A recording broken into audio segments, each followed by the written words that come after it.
Baik, Assalamualaikum warahmatullahi wabarakatuh. Saya Nuriswiatin Maulida, NIMT 2019-1145 akan menjelaskan tentang bab munakohat. Yang pertama yaitu nikah. Nikah secara etimologi berarti berkumpul, bersetubuh, dan akad.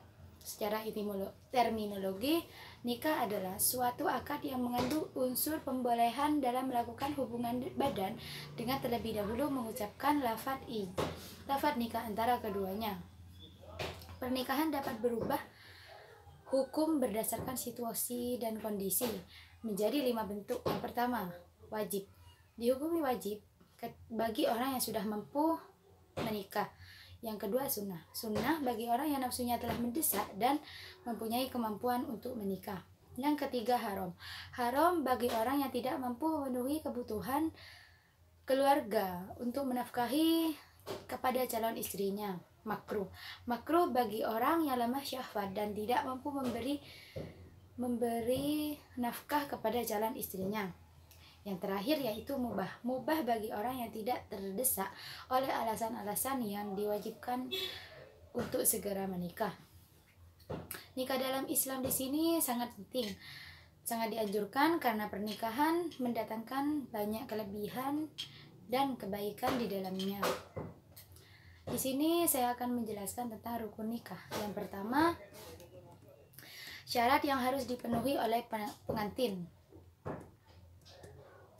Yang pertama, keduanya harus muslim dan muslimah. Yang kedua, keduanya tidak ada hubungan muhram. Yang ketiga, keduanya tidak dipaksa oleh segala pihak. Yang keempat, calon istrinya tidak berada dalam pinangan orang lain. Yang kelima, suami tidak dalam beristri 4. Yang kedua, syarat yang harus dipenuhi oleh wali. Laki muslim mempunyai hubungan nasab dengan calon pengantin wanita, baligh, berakal sehat, tidak dalam ihram. Selanjutnya yaitu syarat dari saksi. Yang pertama, laki muslim, baligh, tidak ada pemaksaan, tidak dalam ihram, saksi tidak menderita cacat. Contohnya seperti tunanetra, tunarungu, dan sebagainya. Selanjutnya yang merdeka dan mengerti bahasa yang digunakan dalam pelafatan lafaz ijab kabul. Dan yang terakhir yaitu adil. Selanjutnya yaitu syarat lafaz akad nikah.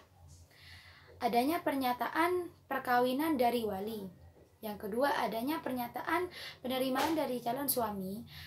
Yang ketiga, memakai kata-kata nikah antara ijab dan kabul bersambung. Antara ijab dan kabul memiliki maksud, dan setidaknya majelis yang dihadiri untuk ijab kabul dihadiri minimal 4 orang. Di sini terdapat macam-macam pernikahan yang terlarang. Yang pertama, nikah mut'ah. Nikah mut'ah adalah nikah untuk jangka waktu tertentu. Yang kedua, nikah syigor. Nikah syigor di sini adalah pernikahan yang dilakukan pada masa jahiliyah, yang hakikatnya merupakan pertukaran wanita dari satu laki-laki secara timbal balik. Yang ketiga adalah nikah tahlil. Adalah suatu bentuk pernikahan yang semata-mata menghalalkan kembali suaminya kepada mantan istrinya antara akibat hak rujuk talak 3. Yang kedua di sini merupakan bab perwalian. Wali dalam nikah harus mempunyai hubungan nasab yang memberikan izin pernikahan calon pengantin wanita yang di bawah perwaliannya. Yang pertama, dari pihak ayah, jika tidak ada, kakek dari ayah. Selanjutnya, saudara laki-laki sekandung, saudara laki-laki kandung ayah, saudara seayah, saudara laki-laki sekandung kakek, saudara laki seayah kakek. Dan jika dari barusan tidak ada semua, maka wali tersebut menggunakan wali hakim. Jenis wali di sini ada 2. Yang pertama, wali nasab.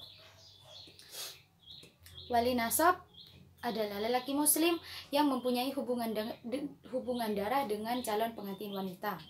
Yang kedua yaitu wali hakim. Wali hakim tidak memiliki hubungan darah dengan calon pengantin wanita. Ditinjau dari sisi karakteristiknya, wali nikah dibagi menjadi Wali yang pertama, wali akrob.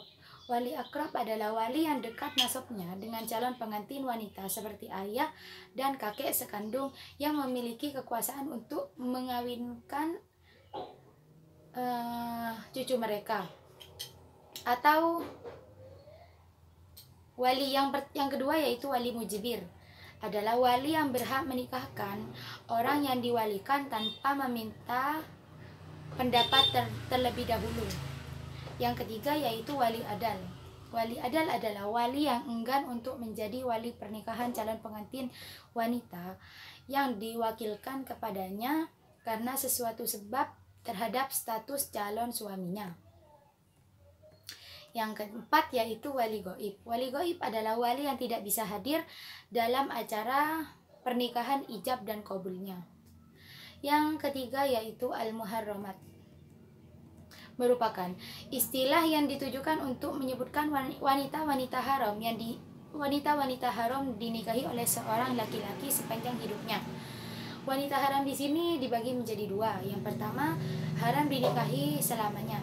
Di antaranya yang berhubungan nasab, ibu kandung, ibunya ibu, neneknya ibu, ibunya bapak, neneknya bapak, wanita keturunan dari ayah. Itu. Yang kedua berhubungan dengan perkawinan. Ibu istri, nenek dari ibu, ibu tiri, istri anak kandung. Yang berhubungan dengan susuan, ibu susunya, ibu dari ibu susunya, saudara perempuan sesusuan. Yang kedua yang haram dinikahi sementara, wanita yang masih bersangkutan dengan perkawinan dari pria lain, terus wanita yang masih dalam masa iddah, terus wanita yang masih kafir, wanita yang yang merupakan adik kandung sendiri, bibi, wanita yang telah ditalak 3, wanita yang sedang ihram, wanita yang telah dili'an, dan wanita pezina. Di sini terdapat putus perkawinan dan akibatnya. Yang pertama, perceraian. Perceraian adalah perpisahan antara suami istri dalam suatu ikatan perkawinan yang sah karena suatu sebab. Perceraian atau talak di sini dapat berbentuk khulu', fasah, ila, zihar, dan li'an. Talak di sini berarti melepaskan atau meninggalkan.